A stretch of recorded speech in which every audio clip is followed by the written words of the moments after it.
Here's how to assign people to tasks in ClickUp. First of all, just open your ClickUp account, and after that, go to space list folder wherever you have created a task to which you want to add the assignee. Alright, so I'm going to click on this task, and here you will see this option assignees. Just click on it and type their email over here.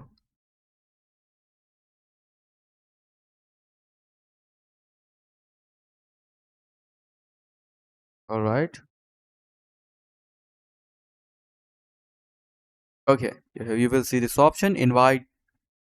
Just click on it, and here as you can see, you can also change their permission by clicking on this drop down arrow. For example, you want to make them limited member, guest, admin, or a custom role.